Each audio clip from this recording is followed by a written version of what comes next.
प्रश्न है 12, नाभियां कह रहे हैं प्लस माइनस 3√5, 0। नाभि लंब जीवा की लंबाई अब दे रखी 8। क्या दे रखी? नाभि लंब जीवा की लंबाई। तो पहले तो नाभियों से हम पता कर लें कि ये जो है किस अक्ष पर है।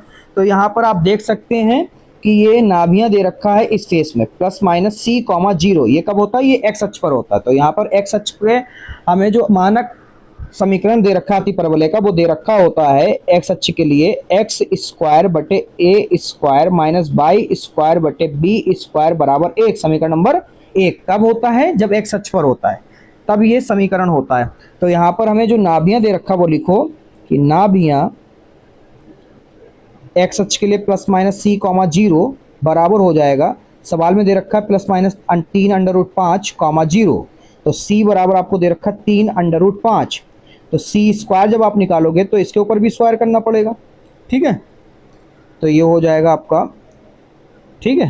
तो c स्क्वायर बराबर हो जाएगा 3 3 9 और गुणे में ये रूट हट जाएगा 5। तो c स्क्वायर बराबर हो जाएगा 9 5 45, ठीक है, 45 आ गया।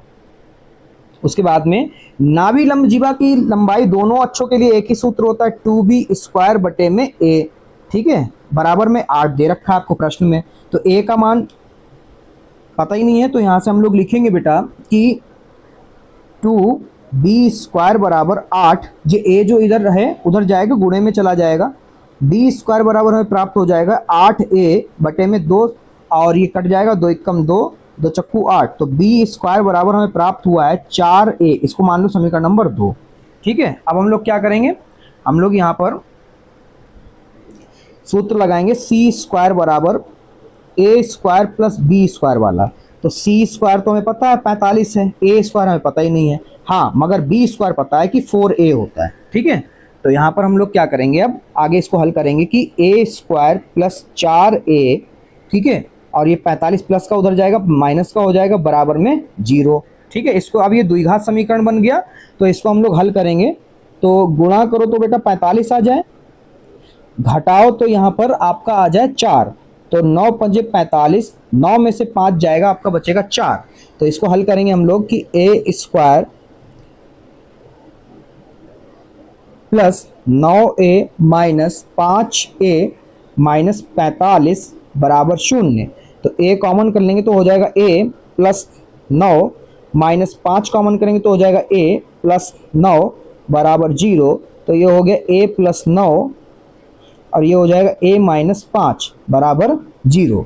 तो यहाँ पर हम लोग लिखेंगे कि a प्लस 9 बराबर 0। तो a बराबर माइनस का 9 हो गया। उसके बाद में a माइनस 5 बराबर 0। तो a बराबर हमारा 5 हो गया। अब आपको बता दें कि हमारा जो है a माइनस में नहीं हो सकता, तो ये हमारा अमान्य हो गया, ये हमारा मान्य है, ठीक है। तो हम लोग यहाँ पर लिखेंगे कि a, इसी को मान लेंगे कि a स्क्वायर बराबर हमारा प्राप्त हो गया 25। अब क्या करेंगे? जो a का मान है वो हम लोग समीकरण 2 में रखेंगे, तो वहां से b स्क्वायर परफेक्ट पता चल जाएगा। तो यहाँ पे लिखेंगे कि a बराबर 5 समीकरण 2 में रखने पर, तो यहाँ पर समीकरण जो 2 थी वो आपकी थी b स्क्वायर बराबर 4a। तो b स्क्वायर बराबर 4 इंटू 5। तो b स्क्वायर बराबर आपको प्राप्त हुआ 20। तो a स्क्वायर 25 और b स्क्वायर आपको प्राप्त हो गया है 20। तो ये यहाँ पे लिखोगे समीकरण 1 में a स्क्वायर बराबर 25 बा b स्क्वायर बराबर 20 रखने पर तो ये जो है आपको प्राप्त हो जाएगा यहाँ पर कि x अक्ष पर था तो x स्क्वायर बटे 25 माइनस बाई स्क्वायर बटे 20 बराबर 1। ये आपका अति परवलय का समीकरण है, कब? x अक्ष पर।